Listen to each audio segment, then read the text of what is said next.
abusanfo emamu nyina kye edamasio eneso eyeda sonko atwedi ampon ede adom yen obenembosome no edi nasen enwotwe ene yewomu no abakosemu so no se yebekọ amansan kubatan no mu yebeba wiase nyina abusia yetwa abakosemu a enne yede amamma se emme ewo wiase nyina no ebiribi atwamu nanka yese oba abatwa okora wontubi woba eniema bebre wo hono a nanka yesi kwan se oba ntumi enye bi eso nkakra empanimfo se from 1911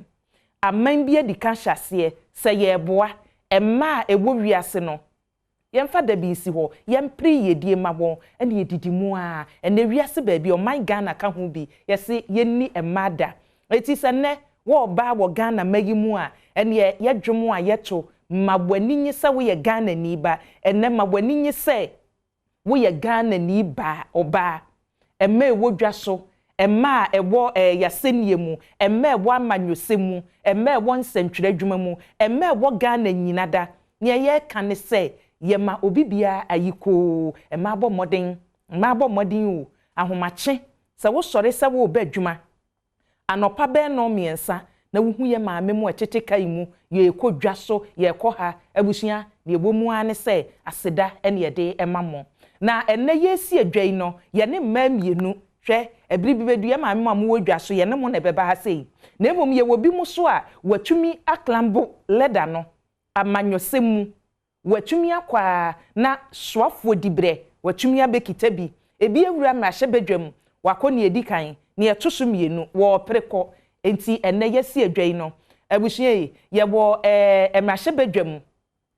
bedwani ba ko a owura mu wasan anya deputy minister na education na wo hye honomo ye ko gender na wakɔ honomo na waba ye maame gift twum ampofo abusua mrahye bedwam o honomo ono abu akwa north wa hu ebu akwa north so the history wo ho eti history ni ye de beso ho na ye honorable ye de na si ho na ofin so ne important so hwe entansi se oba wahyasie frinketuam wose asambiri wo a medibie mesa pre mrahye bedwam se wo asante mantem mema kura adwane so ombeka se ye pese ye kopre e wa Ashanti region seat bi hu ne eba parliament but we ayoba otumi ye se meko asante mewurem enye MPP na mede ko NDC eti na eche se wo yoba odin yabakosemu oba ba ne se secretary wo pem ko hu bi entansi ya maame babra se wasamwaso e wo fie ase na me so medin abusua medin e de akua Boakyewaa Yiadom me wo fra me ABY mejo so enne emakuku damu a ye de wo abafie hani ya maame mo ya me hu afihia pa ena echi amachi a enye ye mamu nyina afihia pa afin committee ya ma so afihia ni ma ye ho happy International Women's Day ene botaye no ye se ye break the bias ohun na chese eniema ni bi wo hono mo a ya kekansi ania ensi ani ye tie wo se sese no ye de ohyewo ye kase ye break bibia eno no nye boko ye de oja ena ekomu eti enemedamase se topiki ni eto nsafremu mabafia se ye nyina ye nkamomnya no nko ye se Ghana mantinti se mohwe obia fade no a entoma ene ye de abetena ha bedamase anopai na me mama kwa abai na honorable me shase obia honorable say also deputy minister biribi atwam wo hu na no ye lands and natural resources mampenda do benfo John Evans Atamil sabre so eti abusua ene mpanimfo aye no wasi adwa eni honorable ma me shase mfiri so na mimisa mawura mu atumi apemo a aba beto enne wo sit no how many times ni me call 7 months by election. And I call general election 2016. And my sons will call general election 2020. Let's just say, my call Kotaho, no, my call full. And my sons, I started second. When I can say, my second term. But see, if you're there, third term because you swim in 3 times. Many speakers, I hold on me and sons, and right on I would do a Jaho. Right Honorable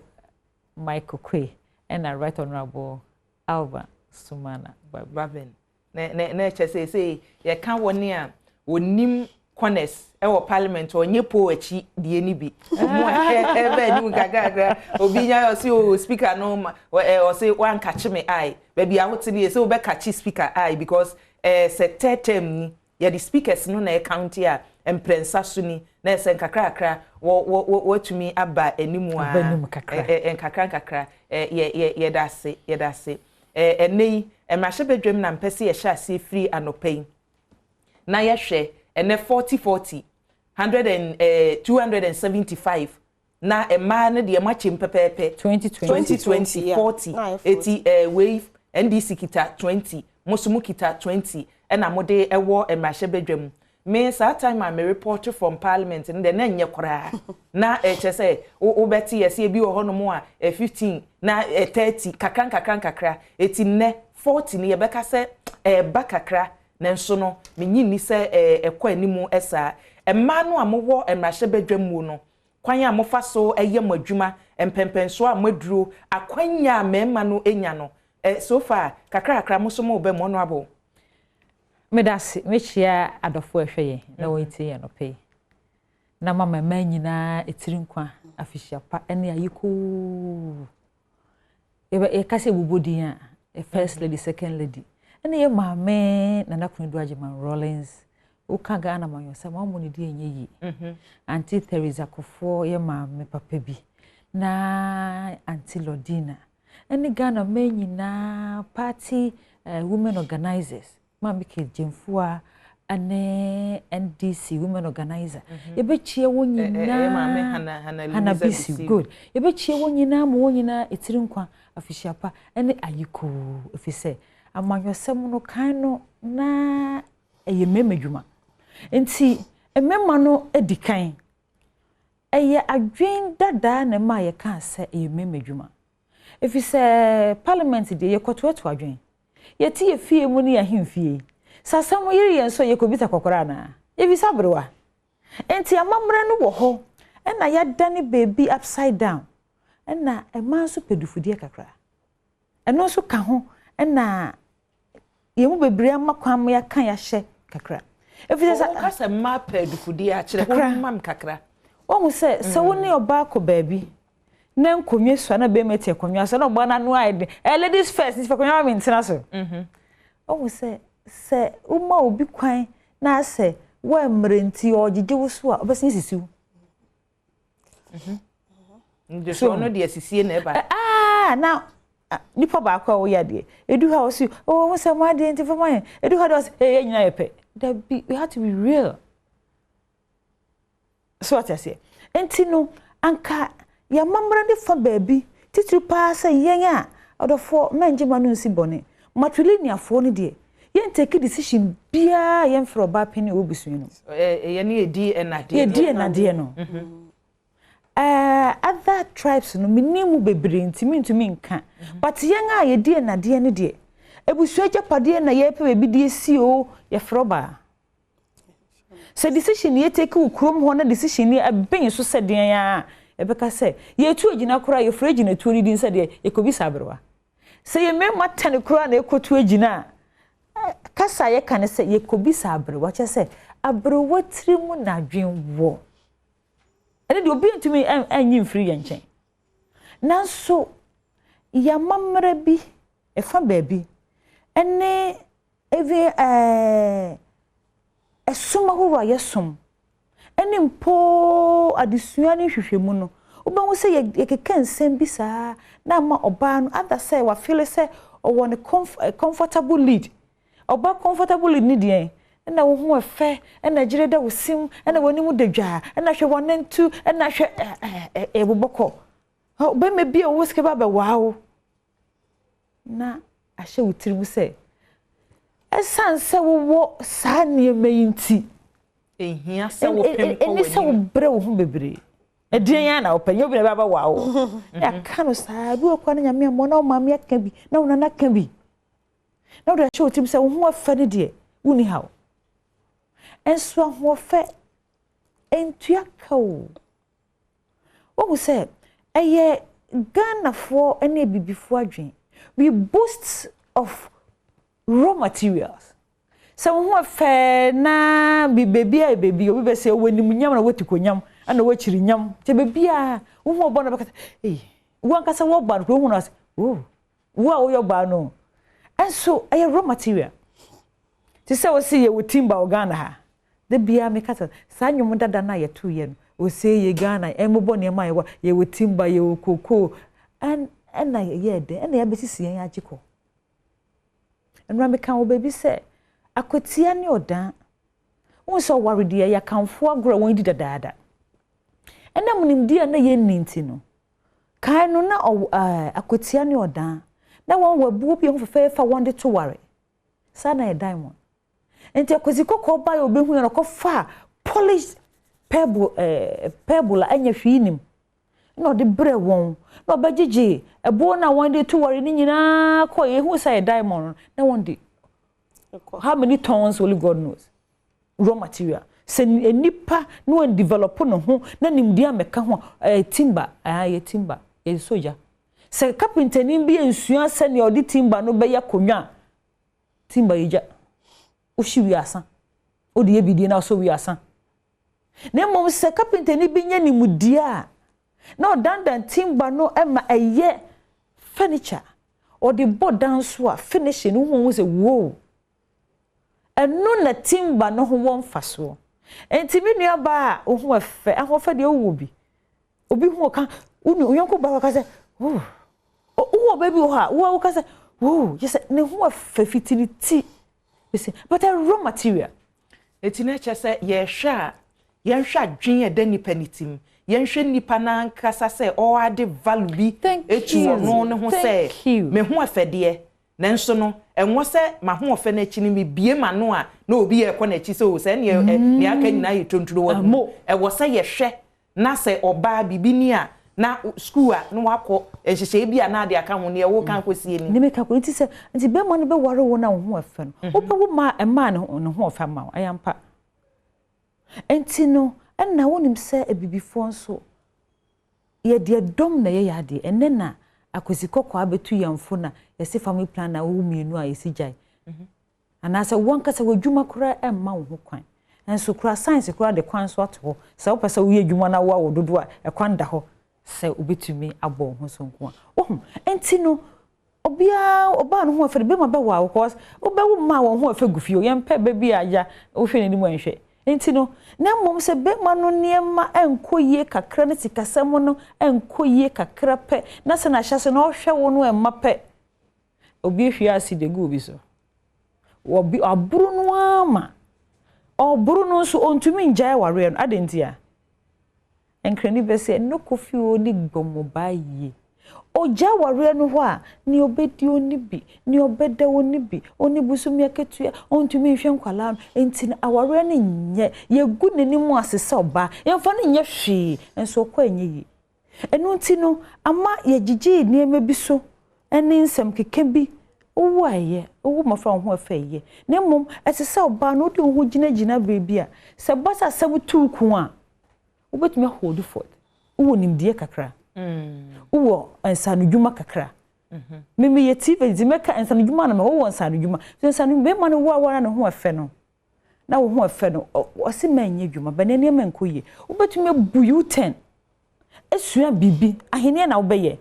ene ubehu obi na ahene da nsa ahene na wo beye ana ye de tukoma na de to ase ana se wig weave on na obesua bo se na gumi tisu da se woni mo ba ene kura no nye dodo na nkotena salon se ye momma no obi ani adaje mo enti cap no woti fie no na wankasa wakusu na wobo enti wobo na wotwa photo na to social media so a na se be ma no anka wokobisa na nchi na ne bufu a world watch mami sa wo ministry na ade asim no mami ko honorable se waso honorable yenhwe from ne honorable gift iken na se me dream ho se ene na sa affirmative action se ema ya ka mahye efrim resanting eti me prese wo be ko wanim de nanso si e be catch up with mema no ase ye mpia kakra enko from near okay de na nka wo say ya na epia ye ho ko ma ye mfa kwanya bi meto say esa asa oyo benti wo me mfa we nto ha na fa ha ye hie no me da say ansa na mekoso me nso me mfa kwanya iso na me nchia ewiase ma nyina na honorable abobo ma ni bidinti me nsan repeat na emom no de me ka ne say de baby a me ne ya adwen pa nka wanka me so me ka eye say ye be develop here home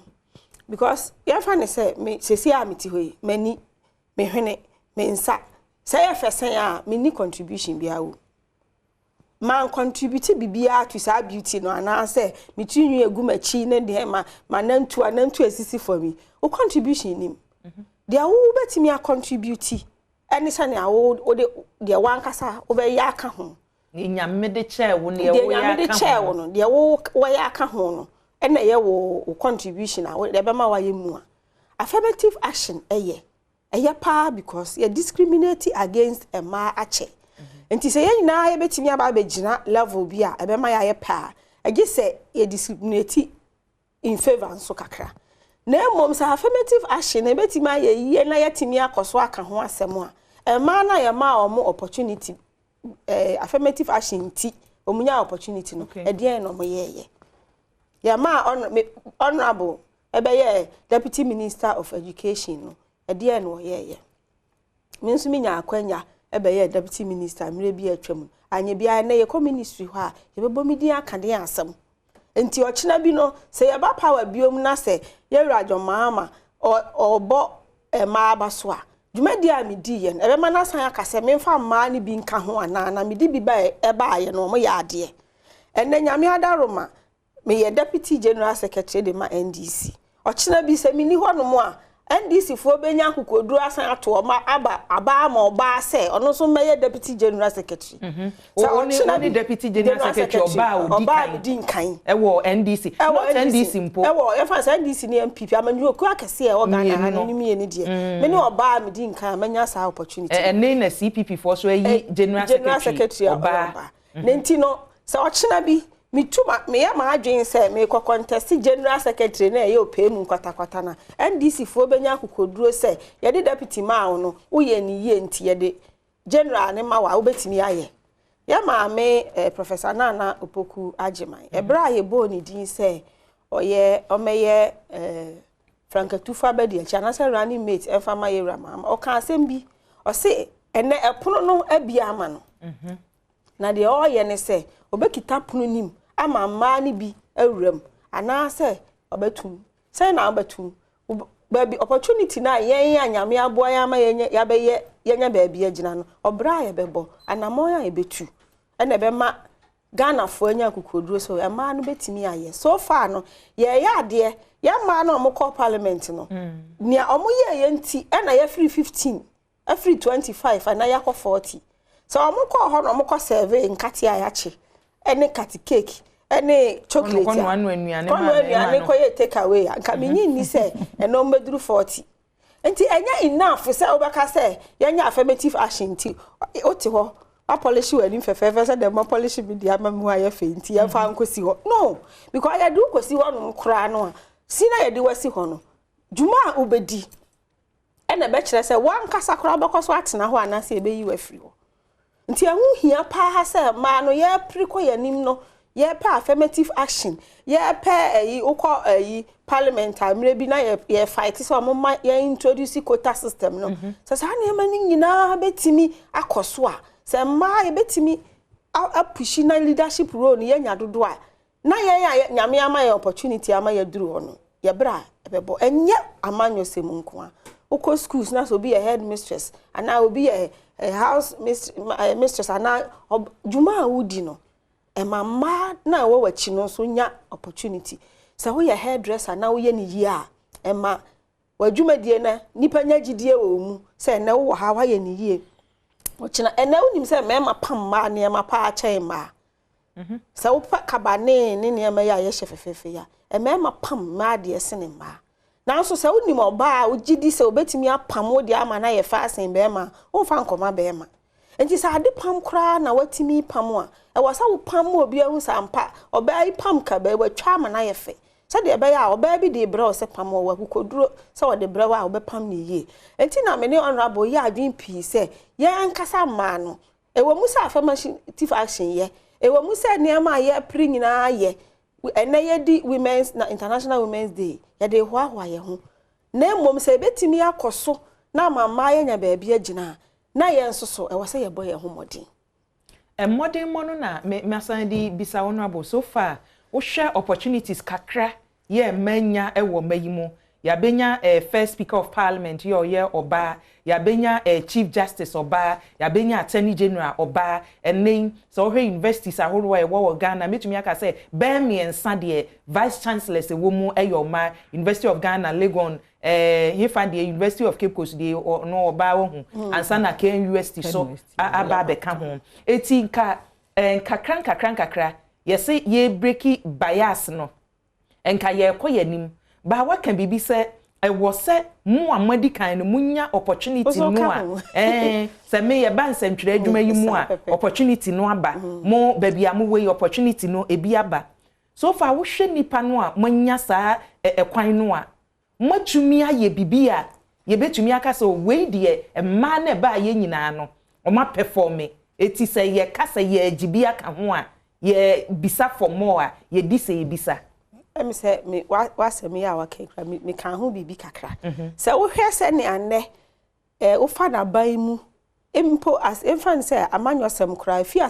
assembly level no e de ba be ka soro a won say e ma dodo na e de omuhu wuram na ugina abato a na say ma oba dem na baby especially positions anka ayekoye se mema de enko ati se memi de am contest uban so oba wo ma nipa wagidie se beto ama e kire se ye maame mu omudi kan na wo America kra no vice president oba ye wo ma o madi president se wo man bi so wo hwe ma vice chancellor sa wabobo omudi ya omudwumadi a omudi eye soronko ma nkasa no ye natural managers nyankopon boy yen se ye bibia ye de yansa besom bia no se wonya ho ntete ya ena mo se ye de adwempa ena ye bibia ye yenti no wo ya eyeye enu nti na so be ma ne na yerete ho na so we ska ada be ma ne botom ye no osori anopa na wayi na kon ho ma na ode ato ho onkasa na okọ onim se ode enough ato ho betimi de aye de ode be ye bia ada ni botom nye no oyi ska no ode to ho se akosi ana de enyo nti aya manage because onim se obetimi aye den amanage eye nyame na aboye sa nti ba bia oba bia be hye bia no make impact enu nti na ama nyankopon ada romane Ghana fo ni wiase nyina gitum se ye mamma akwanya na ye so ye play ye role enu so nti na ama ye participation increase no wo hwe ba bia o sim se ma no na de hia nso so ni se ye de ye ho bachi sabi impreduasa se na eba ne se ye se ye force se ye nya quota system or parliament na ye kura na yesi yemfa ma 220 it was 275 MPs no yemfa mu 100 ensi ho ma nko a ye be hwe oba a obetimi aye na ye de ama ye sorry ankofa se oba bia kekese ye de ma no se wuntimi nya aye mfa ma enti ebe na ye de ma oso a sane a wo be ye no ebetimi aba se bedru mre bia be ka se ye ma nko 120 na mema no na eno so mema no so te enti no me gidi se ye nya opportunity no ya boy ye ho modern eno na ama say appointing authority so say electing authority so omo nyina wanya gidie wo mamu say yamfa tumi mamba and as wo hwe odie yamfa politics nko amponye scandals are about ministers how many times now bet say scandal be about oba minister oba DC oba MP oba assembly woman one time tese scandals ewo ema ho e kire se ye bibia ye bia na ye nsa na ye tete ye ma no ye dia hweye e na ye na ye ya megidi se ono abo asema make obetimi relate ye ma na ye politics ni titru no wonim se ne ma bebre wo hono mo a be ma ya obekọ scot free obi anka ho hwe na so wo oba akoya ye be hold you to strict scrutiny nti anu nti no o ya na why den washo hu ye anu nti na memre bia ma ne performing no nti ye wo kan ye mfa nkwachire ye mfa nansen the latest one a ewo ho a o manfo kan won se ye ko parliament a senkanye north tom rahye badwani na bete ho e ma yete se enyu oba ba akopɛ no parliament watena fie a wonko bi na emum se mmema bi so ka oba no ne aso ne mu ne yetwe no be ma de ke no yenti bi da mi wa na ebi so wo nti se ne wo ka no be ma beye oba beye ba wo oba no ya antwe ya wo asukura beje no kra wa ha ani so bi na no efri ye ne aya wo sasam ye omo kan o ma ne de eye mo ana mo ye mo ho eye ma no ana mo ye mo ho me tie mitumi hwedi sa me se na mema no so wo munye sa ade ni bi wo munye sa ade ni bi enko o manim da bia o ma no ana e ha ye eni na ya psychological warfare a wo de kuti aye no because da bia me kama asem se mema mienu wo rivalry a eye deadly enye se ye serious o eye deadly omo to kwa ni hwe empra hi na wahu se ema mienu ko na ba ko afa tuodi abo no yonko ana se ba ko afa sekan de atwitwa no yonko enso esi wa mema ekwampre enti mema rivalry deadly na yan ma no se na ye reactionary no enti na ase na ye tembia na nkrofo hu ye de ka na me ka kire se wo behu se oba bi ye fa abato se honorable edu se ye kwa primaries na wo behu se oba bi ye campaign ayi na nim ye campaign atia madama na oba na ta na chi a wo piapia no because omo hu ni se position ni yo mo dia na ye ba abeji nti kwan bi obefa so a o ma wo magi no be ma na be kwa akọka kire oba se na wo yanku ba na wo kọto aba ma na kwatena parliament na wo de watena kwan ho aton ye friend say anka no de asho oba ni tiri nti bibia ekoso wo ma ye se o mo na wo ye mo enemies ni na me ma hihye akiri na emom ne no ye hunu so ati ase nti na se na ma ni ye hunu se nti no ukwa oba bia pri bibi na wo ye be ma na akọka kire ni se ontimi nye fama no oyonko ba ta na mo kan wanka se oyonko be ma prade o be ma nkọka se oyonko be ma da enso ba ni be ma prade a obo se na oyonko ba na ukom yewe ma no asifu se ma ni de ye nuru ho nyame adaro ma kakra na yenya akwanya ko mu no ya ma yehu se ne ya ma amekuna dukan ni mre bi no ye betimi aye better ye betimi aye ni yie kra ma na buru so no enya ahoden ne de kwa mrahye badwam no aka se e ba ntokwa a untimi nko e ba ntokwa o ma ya nku bi ya no ne de ye de e kasa enti no de mema ne ye bia yeso yetimi ye enti na ya me de se ne no e ma dodo na hu se enya no kre se ma ye tia ye ho na emom no eye tina na ye ntine ma bi ase na ntiase no tina se ya sha ase kra break bias no ya sha ase ye kon dada enti bias de se na etie bia no e be breaki ma memra honorable Chumso honorable yes mo a manya sa kwan akomanim no wo ko gender ministry ma how bebre wo Ghana ejina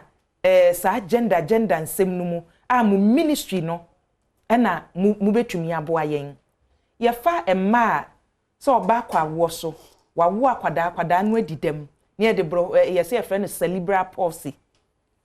akwada ni ntumi nante ontimi nya hwe obehwe pabam na be ma no ko na akwala no da some time ago me ko nkwala o manya sa yade ni bi o me ko yo ba wako school wa ye ne masters a wo ye administrator e wa adwuma bi mu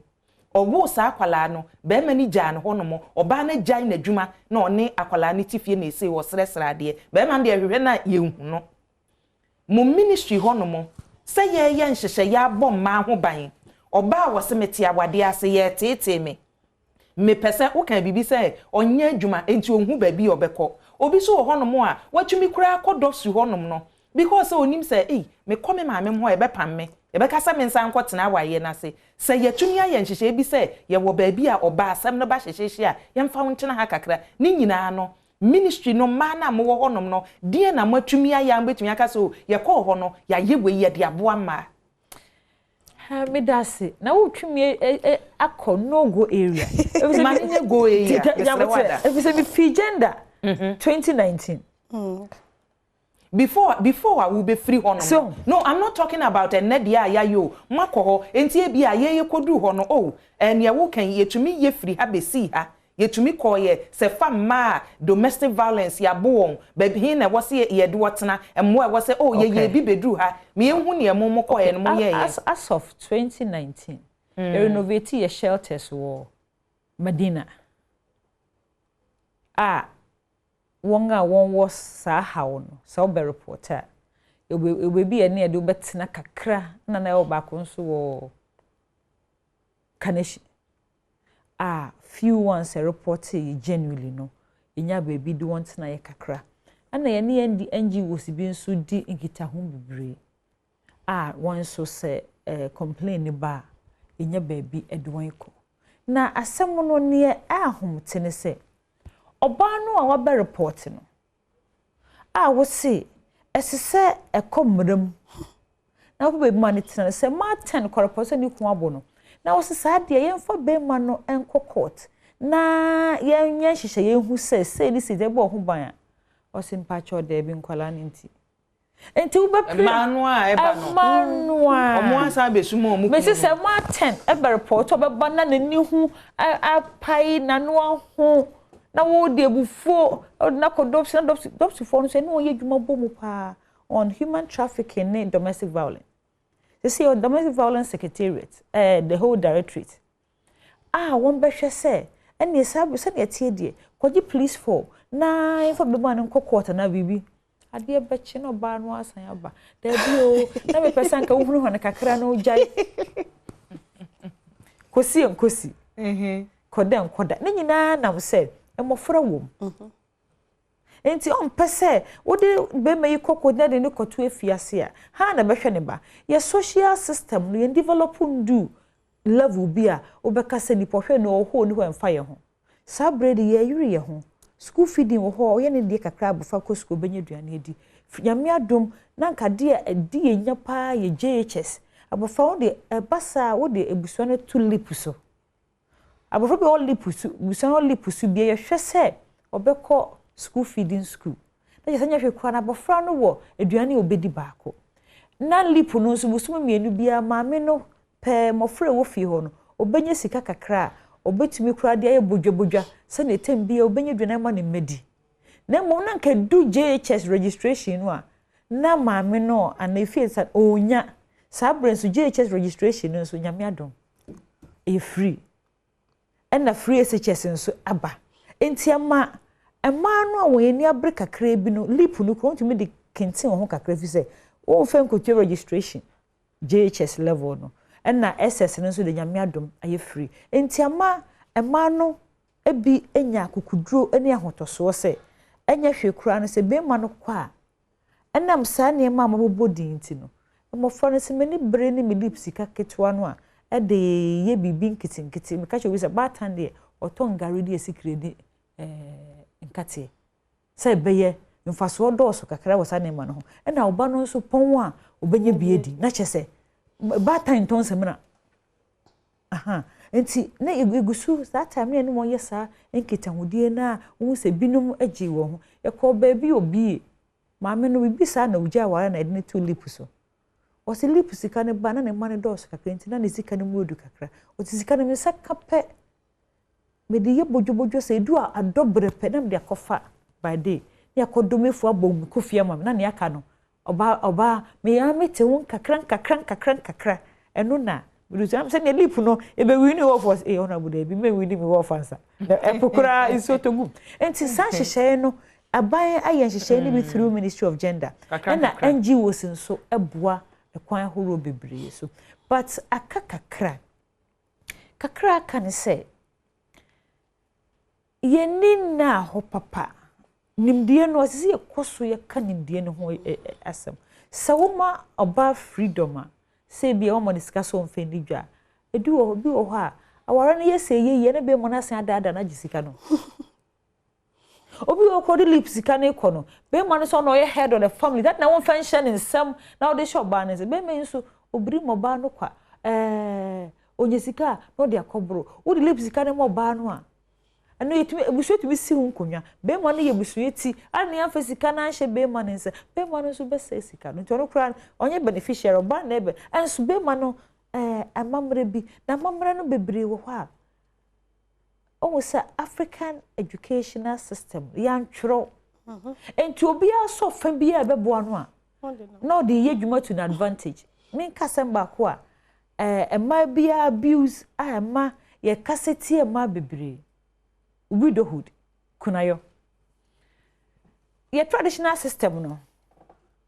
a man time when you in na dem aya na papa dan wo ho na maame dan mo frɛ nyina egum nti jedu action ya na kyerɛ sɛ one criss cross na fie ho so ye nia grow papa dem nti no bibia ehu hie wo fie ho bia o papa dem eni maame dem ne kwale dia grow enti no se eba se papa no afri mu a se papa no confident aye ni nua ba because per tradition no nua ba ne ba ne bedi ade nti okotopon no mu a onua hwe na asem aba ono aba oye bre no mame we seriously okotopon no ontum so owie bibia o otum na mame ne so tete no a edi bibia to ne da yante ase ye yesi enti no onto no bu kran kan che ne se ekuma yini emehia wo de ma na yentum efi so ba ne ku awu di medical bibi ehia no gise be ma no nko enti se obi kura fa ne sika on hwe kura no wehu enti na ka watum se entuma me so be fa entuma ne kura san na ka ma no kwan anadwo obi ni ho no akoso ko yintuma foforo enso ye nya ne sa we de se ya abuse no so ho na ya ne basa enti se ye hwe ya mamra de bebre ho efe ya nte ase yi ne mmoa ye no ye no do hwe ne beboa ye no ye ne yie efi se oba bia entan oba age se ente ase ama na ni bre seti na na yesa na wo sum body no sum kodu ye nua mema no so se emra wo hwe wo ba no se wo nua ba na ho odin wo fam a ye so no me da se honorable ye ko ye bre no ayebe enne asentira ye de ato edai eso no dien na aka wo se ye ka ho ne adi break bias no kra yo senti de ye ka ne se de di nkan ye ma no ye momodia na ye develop ye ho ba bia wo find yourself bia say ye school na wo kwa abomoden akọ adwuma na wo sua ne ye se de be ya akwanya bi ba wo so betimi anya mfaso afri so na ne hia pa ne se emma no ayetimi anya akokoduru age ase yeso se politics no ye be ye bi no oba bia ba bia wugina bia wunua ba bia pre position bi no huni se o pre dia mam na so na support no yes anasa ibi anu akuyakuo na mukura na NDC ni MPP na mukura no ubo se na emma dodo na mom gensi ma candidates no so ati sa na mani na ayetimi yi free ho na ye support ye ho a ya see obi babo wesu anti se na wesu nti se ebetimi abreak bias nyekukudubu ni ebu ebeni obi babo wa weja na egu ho anti se wa wayo wade ebusia ya de ebetimi abreak bias na ya da wase ebusia enema kukudam bienu amanyosem na amamfo odwane no omodo maklamboa omukọ animu onimonyafo gifti twuma Ampofo ebu akwa na ofomrahye badwani ono aso ye so afọ abedi eche ye ohwe omeyi adisuemu ensem so wakọ gender so eda ene ye wo onimonyafo Barbara Sewa Samoa ono so kane ene ye dumanko abobere atwi ye ho ahia so wakọ as a deputy minister ene deputy general secretary NDC amanyoko numu enyagro ye domase ene wo ba huhu se nyankopon bo wo soronko bibia betumi awura ne ye di jamo ano no mesumi din akua Boakyewaa Yiadom abusua from ABY mejo so medami producers ase camera sound me do obi ase madam ase ma monitor a munyimfo na ne mfansia